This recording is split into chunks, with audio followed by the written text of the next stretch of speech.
Genèse 19. Le soir, les deux anges arrivèrent à Sodome. Lot était assis à la porte de la ville. En les voyant, il se leva pour aller à leur rencontre et se prosterna face contre terre. Il leur dit, « S'il vous plaît, mes seigneurs, acceptez de faire un détour et de venir loger dans la maison de votre serviteur. Vous pourrez vous y laver les pieds et vous y passerez la nuit avant de poursuivre votre route. » « Non, lui répondirent-ils, nous passerons la nuit sur la place. » Mais Lot insista tant qu'ils finirent par accepter de se rendre dans sa maison. Il leur fit préparer un festin et cuire du pain sans levain, et ils se mirent à manger. Quand ils furent sur le point de se coucher, la maison fut encerclée par les gens de la ville. Tous les hommes de Sodome, jeunes et vieux, étaient venus là, du bout de la ville. Ils appelèrent Lot et lui demandèrent, « Où sont ces hommes qui sont venus chez toi cette nuit? Amène-les-nous, pour que nous entrions en relation avec eux. » Lot sortit sur le pas de sa porte et referma la porte derrière lui. « Non, mes frères, leur dit-il, je vous en supplie, ne commettez pas le mal.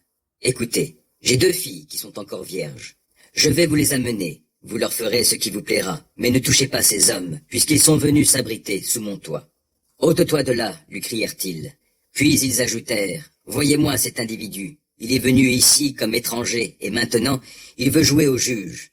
Eh bien, nous t'en ferons voir plus qu'à eux. » Puis ils poussèrent violemment Lot de côté et s'approchèrent de la porte pour l'enfoncer. Mais les 2 hommes, venus chez Lot, se saisirent de lui, le ramenèrent vers eux à l'intérieur de la maison et refermèrent la porte. Ils frappèrent d'aveuglement les gens massés à l'entrée de la maison, jeunes et vieux, de sorte qu'ils n'arrivaient plus à trouver la porte. Alors les 2 hommes dirent à Lot, « Qui as-tu encore de ta parenté dans cette ville? Des gendres, des fils et des filles? Qui que ce soit, fais-les sortir de là. Nous allons détruire cette ville, parce que de graves accusations contre ses habitants sont montées jusque devant l'Éternel. C'est pourquoi l'Éternel nous a envoyés pour détruire la ville. » Là-dessus, Lot sortit et alla trouver les fiancés qui devaient prochainement épouser ses filles. « Allons, leur dit-il, il faut quitter ce lieu car l'Éternel va détruire la ville. » Mais les fiancés prirent ces paroles pour une plaisanterie. Dès que l'aube parut, les anges se firent pressants. Ils dirent à Lot, « Debout, emmène ta femme et tes 2 filles qui sont ici, si tu ne veux pas périr emporté par le jugement qui va s'abattre sur cette ville. » Comme il hésitait encore, les 2 hommes les prirent par la main, lui, sa femme et ses 2 filles, car Dieu voulait les épargner, et ils les entraînèrent hors de la ville. Une fois hors de la ville, l'un des hommes lui dit, « Sauve-toi, il y va de ta vie. Ne regarde pas derrière toi et ne t'arrête nulle part dans la plaine. Fuis vers la montagne si tu ne veux pas périr. » « Oh non, mon seigneur, lui dit Lot, ton serviteur a déjà obtenu ta faveur, et tu as été très bon envers moi en me sauvant la vie. Je ne pourrai pas m'enfuir jusqu'à la montagne, je risque d'être atteint par le malheur et de mourir. Il y a cette ville là-bas, elle est assez proche pour que j'aie le temps de m'y réfugier. Elle est insignifiante, permets-moi de fuir jusque-là pour sauver ma vie. N'est-elle pas peu de chose? Bon, lui dit l'ange, je t'accorde encore cette faveur, et je ne ferai pas venir de catastrophe sur la ville dont tu parles. Mais dépêche-toi de t'y sauver, car je ne peux rien faire avant que tu y sois arrivé. C'est pourquoi on a nommé la ville Tsoar, peu de choses. Au moment où le soleil se levait, Lot arrivait à Tsoar.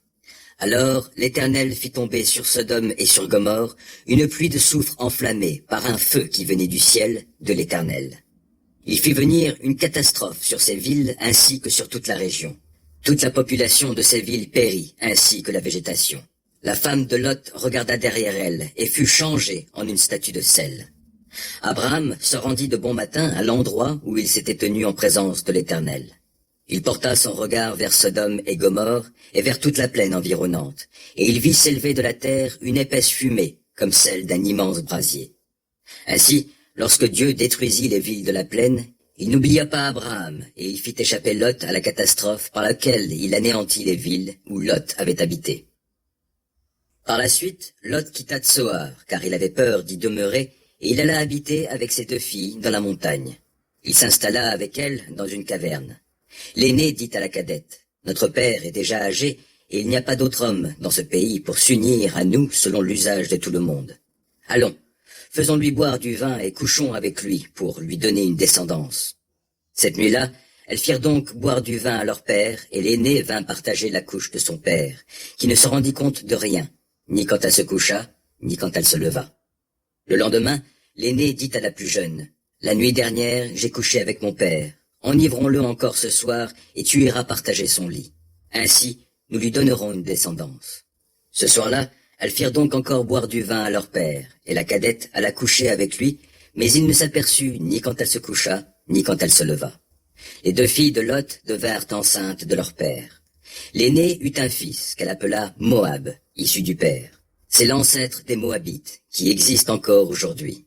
La cadette aussi eut un fils qu'elle appela Ben-Ami, fils de mon parent. C'est l'ancêtre des Ammonites, qui existent encore aujourd'hui.